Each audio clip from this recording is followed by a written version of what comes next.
This ABC15 Flash Briefing is sponsored by Sanderson Ford. All roads lead to Sanderson Ford. I'm Zach Crenshaw with your top stories from ABC15 Arizona.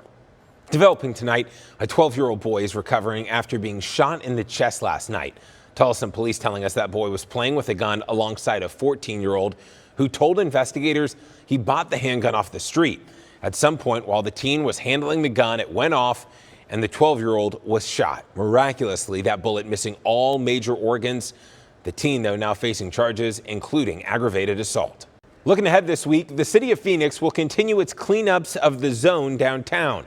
The next sweep of that homeless encampment is set for this Wednesday, and the round will be on the west side of 12th Avenue between Washington and Jefferson. Of course, a judge recently ruling those sweeps can continue again after an ACLU lawsuit paused the operation. An important warning for parents right now: there is a certain color swimsuit that instructors say to avoid, and it could save your child's life.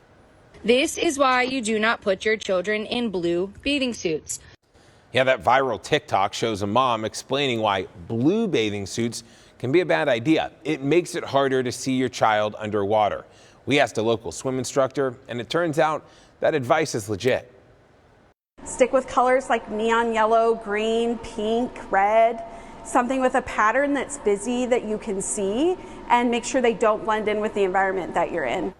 That's right. Could catch them out of the corner of your eye there. As always, experts say stress the basics of water safety: constant adult supervision, gates around the pool, and swim lessons.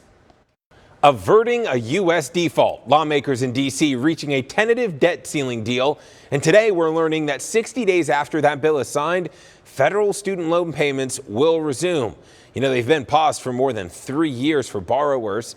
And if politicians vote on the deal, they would soon have to pay back those loans. For many, that money's been budgeted elsewhere during a time when inflation and rising costs have been rampant. Keeps everything going. The pause has really helped you get on track and stuff. So I'm not looking forward to this situation that's going to happen.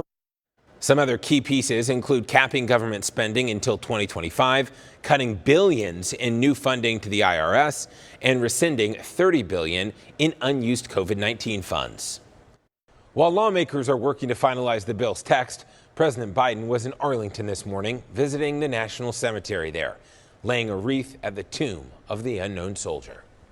Throughout the annals of history, our troops have fought for our democracy, and if necessary, died for it. Today, their service and sacrifice, and that of their families, that goes far beyond those silent stones out there. President Biden also spoke of his personal loss as he reflected on Memorial Day. Tomorrow will be 8 years since his oldest son, Beau, died of cancer. You know, the U.S. has never defaulted on its debt. If it does, the government will no longer be able to pay the salaries of federal and military employees. Social Security payments would also stop.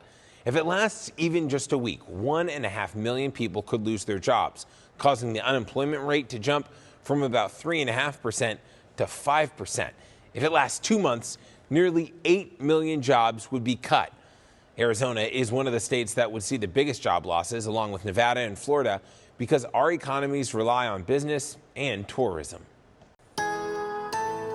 Tracking your most accurate forecast, I'm meteorologist Jorge Torres. We are expecting temperatures to still be on the warmer side for your Tuesday, but we are anticipating a downward trend in those temperatures for the next several days. Forecast for Tuesday looks like this, starting off with temperatures around the lower 70s by the morning, warming up to the lower 90s at midday, and topping out at 98 degrees by the afternoon, with once again some afternoon breezes, peak wind speeds right around 10 to 15, gusting around 25 miles per hour in the valley through at least, not just Tuesday, but Wednesday as well. In northern Arizona, gusts around 30 for the next couple of days, too, with winds generally from the southwest, too. As you head toward northern Arizona as well tomorrow, highs will remain in the lower 70s in Flagstaff, mixed 70s along the rim with 80s and 90s throughout the lower deserts. Here's a look at what's in store for the next 7 days. Temperatures in the valley dropping into the lower 90s by Wednesday and Thursday, but back come the 100s by the weekend. In Flagstaff, we return some rain chances beginning Thursday and staying that way through the weekend and early next week.